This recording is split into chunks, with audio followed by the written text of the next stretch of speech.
live at the Los Angeles Coliseum. It's Christopher Mad Dog Russo. I don't know what you can't understand about this. It's pretty obvious. These two icons will put their talents to the test each week as they go head-to-head and duke it out for gridiron supremacy.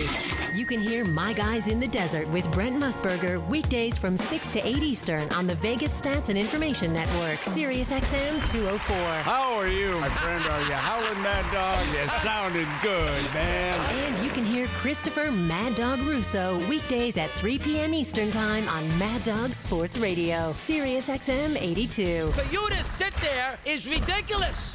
Nobody wants to hear this. The lines are moving and the money is flying. Show me the money! Let the battle begin. Here they are. It's Mad Dog and Musburger. Yes, indeed. The great Musburger, of course. He's got the Raiders in Baltimore. A long flight to the East Coast after a nice win last week in Arizona. Picks shortly. Both were 2-1 last week. We're tied as we head to Week 11. Mr. Musburger, Vinny's with him, too. We'll get some thoughts on the bets. And Brent says hello. Brent, how are you today, I'm pal, fine. okay? I'm fine, Mad Dog. How's everything going with the dog? I know we're early, but we got 3 big games tomorrow. Whoa, what a holiday feast. Yeah, we're looking forward to it. I'm going to put you on the spotlight gate, if I may, and Sure. I know your answer because you're a good guy. Did ESPN make a mistake with their broadcast crew on Monday night? Yes, the mistake is that they should booger up in the booth, a 3 booth that would have helped Witten in his first year make the transition. I would get him off the field. He's a delight to listen to, and it should be a 3-man booth instead of a 2-man and a guy roaming the field on a cart that interrupts vision of people who are trying to watch the game. How's that for an answer? Very good. So you think Booger's done a good job so far? Outstanding job. Oh, do you really? I disagree with you on that, but you're the broadcasting expert, not me. You like him so far. Yeah, because okay. I've had so many comments from people like you. That means that he's getting everybody's attention. He's not always right about everything. I mean, for example, and get into that silly debate about Eli Manning as to whether or not he belongs in the Super Bowl. I mean, dude's got a couple of big-time Super Bowl triumphs to his credit. But that's okay. I think he'd bring a little more juice to Witten, to tell you the truth. All right, now Tessitore is a good quality announcer trying to make the transition. You're a play-by-play guy at heart. Let me hear your thoughts on Joe. Go ahead. He's an outstanding broadcaster, and it is not easy when you've got one analyst standing next to you and another one on a golf cart down on the sideline, as you yourself are still getting up to speed with the NFL. I like Joe. So he's in a tough He's in a tough spot. It's a very tough spot. All right, fair enough. All right, now, the game on Monday, is that a Brent Musburger kind of game or too much offense at 54-51? You know what was interesting, Mad Dog, is that being an old-timer, I was tempted to say too much offense, but then I said, wait a minute, this game was decided by defense. I mean, that's the irony of this thing, is that the Rams made more big-time defensive plays. They turned Mahomes over 5 times, and that was the difference in the game. I was watching with my wife, and she was absolutely thoroughly entertained by the game, as I think most of the country was. So I'll go with that. It was a terrific response by the audience. The last minute of that game rose to new recent heights as far as the ESPN broadcast is concerned. I thought it was very, very entertaining. I enjoyed it. The only thing that I would say to the NFL is please don't have an all-star officiating crew. That never leads to good things, in my opinion, because they don't know how to communicate well with each other. And there were way too many flags, especially in the first quarter. And then also late in the game, there was a pass interference flag. Leading with the helmet and this targeting and personal foul, they have to go the way of the colleges. The pro game moves so fast and so quickly, they really don't know where the impact is down on the field. But the guy upstairs who's got the advantage of slow motion instant replay, he can get it right up there. They hate to do anything that the colleges do, but I would advise them right now as they go forward with this personal foul and targeting, get over and use the college rule. Also, your game is going to move faster. Those guys can make a quick decision upstairs. Yeah, there's some truth to that. Fair enough. They blew one of those calls early in the game with Kansas City, no question about it.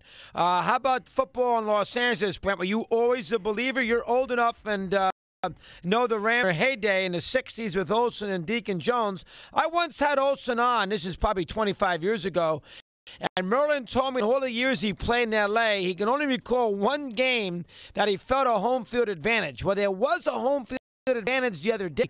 Crowd was into it. You worked in L.A. What's your take on football in Los Angeles now with this Rams team? Let me hear your thoughts. Great football city, okay? And when the Rams moved down to Anaheim, it really hurt the fan base for the NFL up in the central part of Los Angeles. The Raiders then came in, filled the role, and they developed their own great fan base in Los Angeles.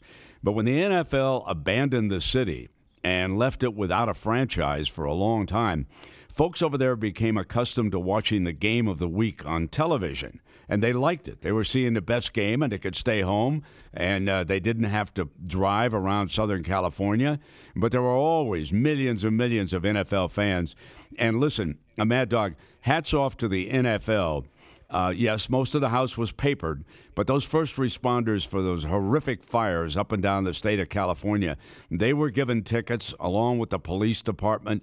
They brought those folks and the families in. Stan Kroenke and the Rams and the National Football League deserve a lot of credit. And believe me, if the Rams go on and win this Super Bowl, when they finally open up their new stadium, it will be difficult to get a good seat if you're a season ticket holder. Wow. I'm just saying right now, the Charger tickets, the Chargers are going to be a little more difficult. They'll probably have to become like the Clippers were against the Lakers. They'll probably cut the ticket prices in the new stadium to try and get more folks in because they have not developed the fan base that the Rams have because they were there once upon a time. But listen, USC, UCLA, the fans in Los Angeles have always covered it. It can still be a mainstream NFL city. There's just so many eyeballs in Southern California. Good job with Brent. Let's pass that microphone over to our good buddy Vinny. Here it goes. We'll go back to Brent with his picks. Vinny, good to talk. Historically, are the Thanksgiving Day games sort of a big holiday? Are they bet more or less than the average or big Sunday weekend in the NFL? Let me hear your take on that. Good to be with you, and a good question, Mad Dog. They're always big, and they become bigger every year. And this year, bigger than ever, and I'll tell you why. I'm going to reference what you and Brent were just talking about, the Monday night game. So here's why. Follow me on this. Monday night's game was one of the most anticipated games, and it lived up to its hype in terms of the excitement, right? It drew a lot of betting interest, and it drew a lot of betting interest not only to both sides, but especially to the over. Don't forget, total was 63-64. During the they obliterated it. Yes. Mad Dog, it was as high. Are you ready for this? During the in-game wagering, which has become more and more popular, we've talked about that quite a bit. It was as high as 103.5. Highest total that I've ever seen. Now, what I mean by that, accelerating and jump-starting the week, everybody that had and majority of the people, sharp bettors bet the under 64, but everybody in the public sector, whether they bet the Chiefs or they bet the Rams, had parlays to the over. They also knew that if they couldn't be in town this weekend, here in Las Vegas in particular, with 300,000, if they're not going to be one of the 300,000 visitors, trust me when I tell you, they bet the over to every one of these games this week. So to all three games, and they're positioned beautifully, 9:30, 1:30, and 5:20, respectively, Pacific time. So this week, I think, will be one of the bigger handles that we've ever had, and it's already got a jump start. Wow, how about that? All right, Michigan and Ohio State, how much action? Noontime Sunday, 9 a.m. your time. How much college action is that game? Does that get an NFL type of game? How about the Michigan-Ohio State game on Saturday? Yes, one of the bigger games. I wish it was a little bit later because it is, as you mentioned, noon Eastern, but 9 o'clock our time. But the fact of the matter is, it is on Saturday, and we've got so many people here, so they've already started to bet that game. It opened 4, got as high as 5, now sitting at 4.5. So they're bouncing around. It'll be bet just like an NFL game, no question about it. All right, Brent, how about that game on Fox, rating-wise? I know they rotate those games. On Fox, it's at 12. I'll be into that game. We know what's on the line. Do they get a good rating for that Michigan-Ohio State game at noon, or is that too early in the afternoon for Fox? What's your take on that for a sec? They'll get a good rating, Mad Dog. One of the reasons I noted that the weather in the upper Midwest and the Northeast is going to be brutal on Saturday. You get those freezing temperatures. You've got people inside.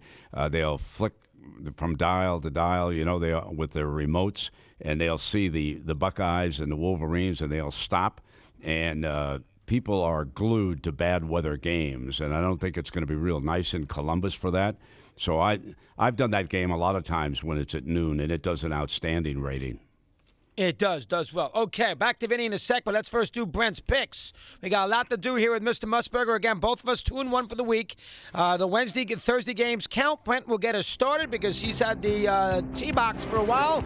Brent, pick number one. Fire away. Go ahead. This was a tough week, my friend, but I'm going to lead off with the Carolina Panthers -3.5 hosting the Seattle Seahawks.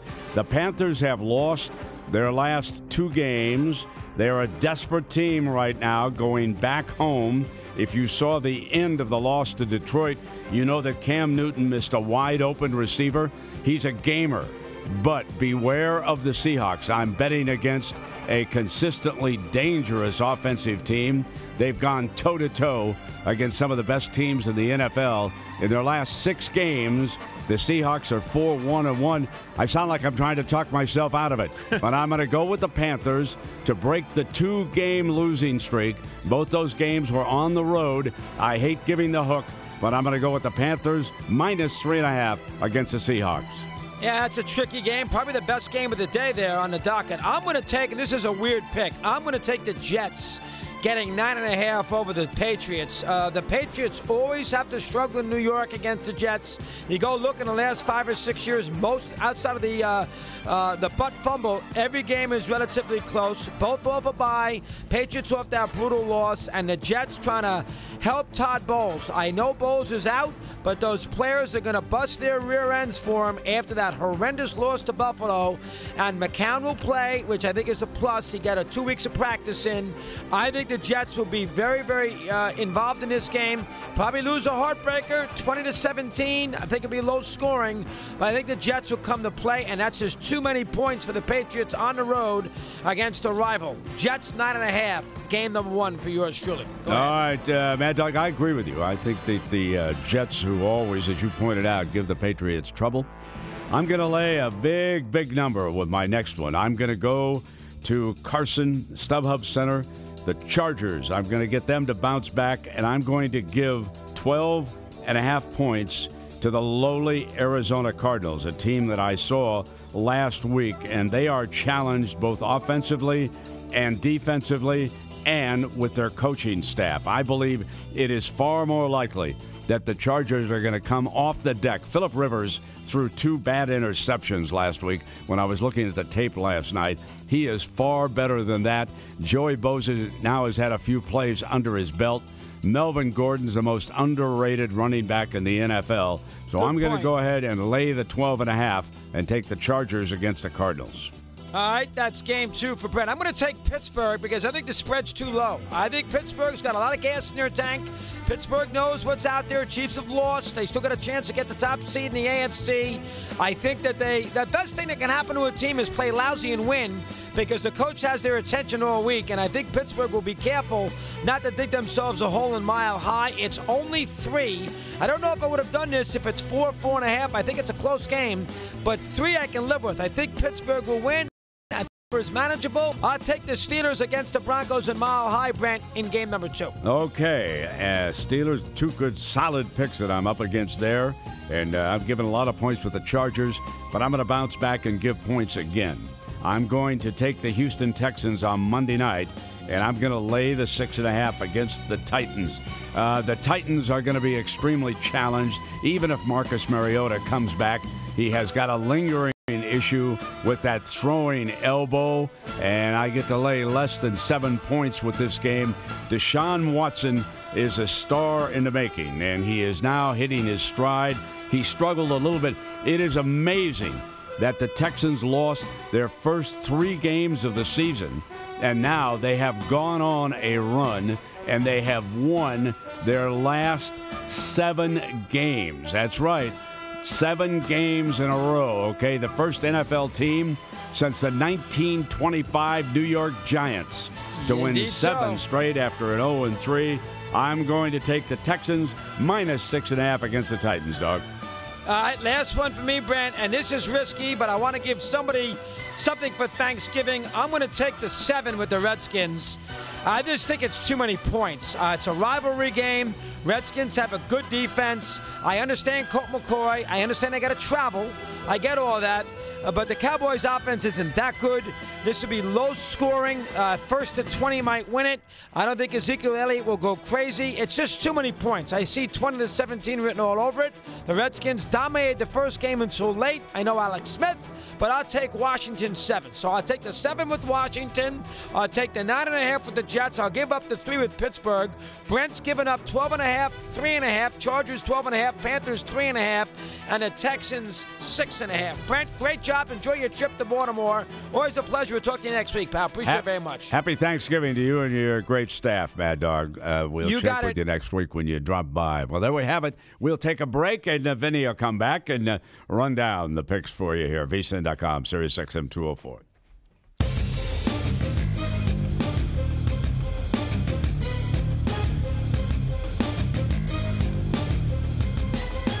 Well, we welcome you back, and Benny, run down our for this week. All right, week 12. Chris, Mad Dog Russo. Here we go. Jets plus 9.5. Brent. Steelers -3. And then he gave a little Thanksgiving appetizer. He took the Skins plus 7. You went with the Panthers -3.5. Big number with the Chargers -12.5 and a bounce back spot.